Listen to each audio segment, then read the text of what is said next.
مسلم league خواف کے مرکزی رہنما اسپیکر پنجاب اسمبلی چودھری پرویز الہی نے عمران قرار دیا ہے۔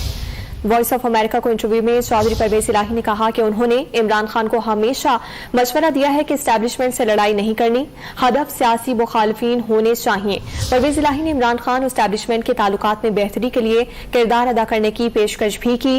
اسٹیبلشمنٹ کے نیوٹرل ہونے کے سوال پر پرویز الہی نے کہا کہ اس سے زیادہ غیر جانبداری کیا ہوگی کہ ایک وزیر اعظم کے خلاف تحریک عدم اعتماد کامیاب ہو گئی اور اسٹیبلشمنٹ نے اس دوران کچھ نہ کیا۔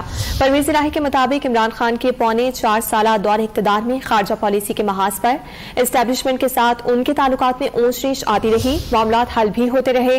سعودی عرب اور ایران کے ساتھ تعلقات کے معاملے پر عمران خان اور اسٹیبلشمنٹ کے درمیان اختلافات سامنے آئے تھے۔ تازہ ترین ویڈیوز کے لیے ہمارا YouTube چینل سبسکرائب کر کے بیل آئیکن پریس کریے تاکہ آپ کو ملے ہر اپڈیٹ سب سے پہلے۔